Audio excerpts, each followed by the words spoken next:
Então, o NDVI, que é o índice de diferença, índice de vegetação de diferença normalizada, muito utilizado na agricultura, né, muito utilizado em modelos climáticos.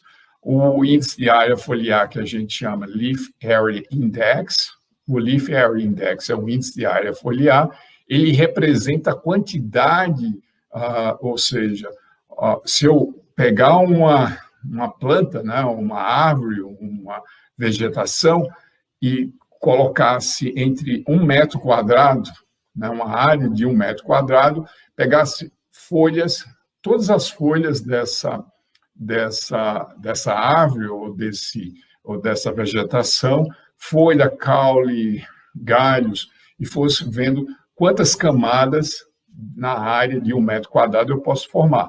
Então, quanto maior essa árvore, né, quanto mais arbustiva ela for, mais camadas eu vou formando. E essas camadas que a gente chama de índice de área foliar.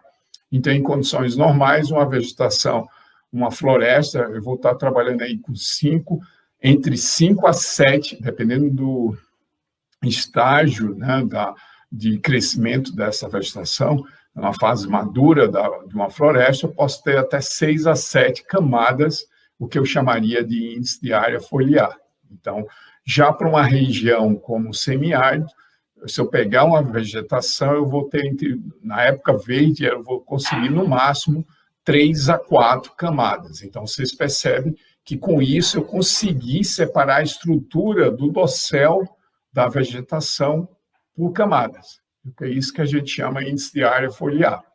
Então, o índice de área foliar na Amazônia, da floresta amazônica, é 7. O índice de área foliar da Caatinga é 4, na sua vegetação verde, na época da estação chuvosa. Então, você vê que tem uma diferença aí de 3, né, para o índice de área foliar. E isso é importante, porque essa diferença é significativa e ela está representando a estrutura da vegetação. É como se eu estivesse comparando um prédio de 7 andares com um prédio de 3 andares. Então, em termos de estrutura, está bem claro a diferença entre um prédio de 7 andares e um prédio de 3 andares. Então, a importância do índice de área foliar é por isso, né? Em termos biofísico, ela está me dando uma noção de estrutura, de quanto fisicamente ela é diferente de uma outra vegetação.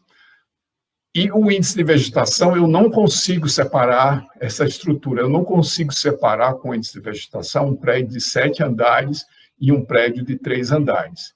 Os dois, o índice só consegue ver se os dois estão em épocas, ou seja, os dois estão verdes, em termos de índice de vegetação, os valores são muito próximos. Vai depender do sensor, mas, em média, pode chegar a 0,7, o NDVI, para um prédio de 7 andares, e um prédio de 3 andares, o NDVI também chegar próximo de 0,7. Então, eu não discrimino o dossel pelo NDVI, quando eles estão na mesma condição de umidade solo, ou seja, quando eu tenho a vegetação verde, ou a floresta amazônica, né, ou a caatinga na época da estação chuvosa. Eu não consigo separar, a diferença é muito pequena entre o NDVI, mas entre o índice de área foliar, eu tenho uma diferença de estrutura, que é a comparação de um prédio de 7 andares com um prédio de 3 andares.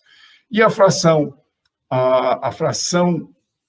de radiação fotossinteticamente, a fração absorvida da radiação fotossinteticamente ativa, né, da vegetação, ou seja, aquela fração que é absorvida pelo dossel, isso é muito importante porque ela está me determinando a produtividade, né? Ou seja, é importante nos ciclos de carbono. Então, eu tenho 3 parâmetros extremamente importantes para caracterizar um dossel. Eu tenho um índice de vegetação, que eu estou olhando ali o grau de verdura, né? O grau de green up. Eu tenho um índice de área foliar, que eu estou olhando a estrutura do dossel, e ainda estou olhando uma fração da radiação visível, né, de 0,4 até 0,7, que é absorvida por essa planta. Então, dependendo da condição de estresse dela, né, da lavoura, no caso específico, essa radiação fotossintética, a fração absorvida da radiação fotossinteticamente ativa da lavoura vai variar. Então, esses 3 parâmetros são fundamentais para se caracterizar um dossel.